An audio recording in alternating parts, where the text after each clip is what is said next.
ใส่หลายแซ่บหลายใส่น้อยแซ่บน้อย2 วงบัดบ่พอได้ใช้ไหม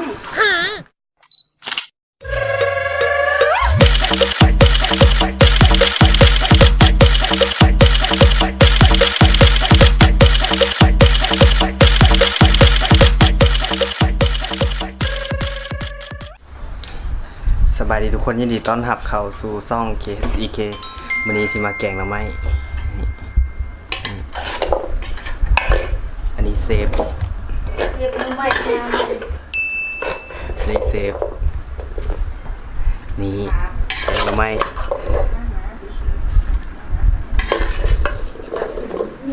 แซ่บเด้อพี่น้อง นี่ สบายดีแกงหน่อไม้เด้อ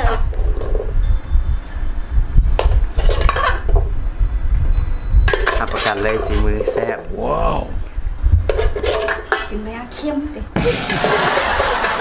เค็มเด้อตาหุ่งกูเลยสูตรไผ่สูตรมันดิยะสูตรอีสันตั้งห้า นี่คือขั้นตอนการแกง ลืมใส่เห็ดเพาะ อันนี้เห็ดเพาะเห็ดเพาะแล้ว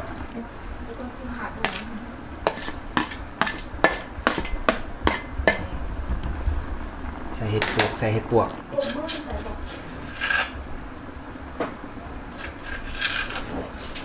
ตอนนี้ใส่ข้าวเบื่อ กินเผ็ดอยู่ตีไหนพวกกินบุเผ็ดเถอะเผ็ดน้อยเนาะตามที่บอกตามที่ได้เอามาทีกัน ยังบุกเผ็ดเติมอีก เบิ้ลเลยถูกนี่น่าสงสารหนูไปห้องชิดใดแล้วขอบคุณพอมีเวลาเนาะ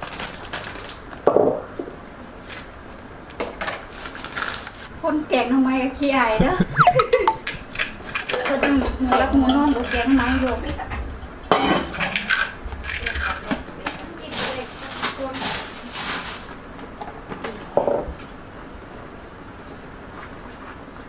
กินแห้งว่ะแป้งนัวผงชูรส ผมสูรส ใส่หลายแซ่บหลายใส่น้อยแซ่บน้อย2 วง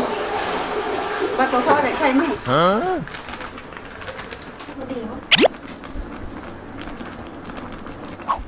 ตอนนี้กะสีสุกแล้วนี่ใส่ครบเบิดละถาได้กินนางถากิน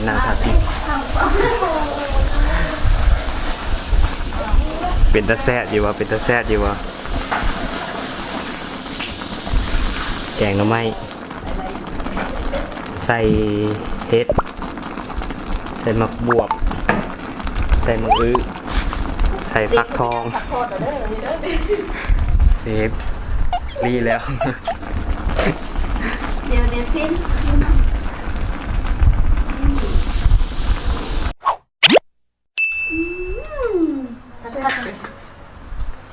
คือจังใส่เกลือวันนี้แล้วมันบิ่น นั่งซุ่มหรือมันจางที่ไหนไม่แย่ชิมตัวจิ้มแล้วใหญ่ว่าไหนหลายตัวมาชิมดูเป็นไงจางเลยมาชิมดูเจ็บเขาแดกตัวนี้เอานะครับลุง ใส่ประเดกอีก เบิ้ลอ่ะไม่ยาได้จะไม่เข้มแต่เข้มแบบแกง่ายเนาะใส่บอลลูนด่างอะไรเดี๋ยวดิกูมองไม่อีกบ้างก็มาได้พาได้ไงยามได้เล่นมันไม่ขี้หลายโคตรหมดด่าง คิดมีฮะ ก็อาจจะได้กินไม่ได้ง่ายเด้อง่ายชิมเอาบุ้งมาชิมมึงนะวักบุ้งเล็กชิมบุ้งยาง พี่บุ้งยางบานเนาะบุ้งเล็ก เป็นน้ำชิมบุ้งยางนี่ก็ได้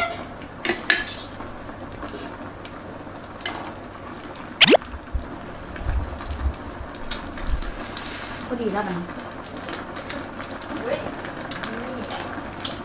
เนาะไม่ได้ไม่เลิกจริงไม่ได้เข้ากับเป็นเดิมคนนี้นะสามเสียงใช่ไหมตามเดี๋ยวเขาจะว่าใส่ผงชูรสไหมใส่ผงชูรสกับว่าตามได้ที่น้อยตามได้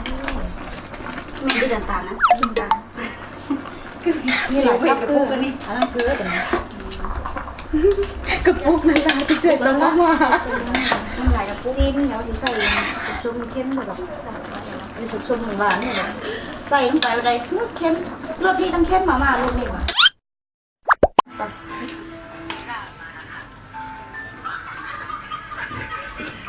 เบื่อหน่อยแล้วค่ะ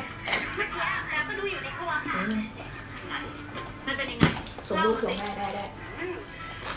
ก็ส่งวิดีโอแล้วก็ส่งให้ดาราคนนี้ค่ะเขาว่ากันว่ามีคนส่งมาแป้งค่ะใช่ครับไม่ใช่วิดีโอนั้นวิดีโออีกอันนึงชอบแบบนี้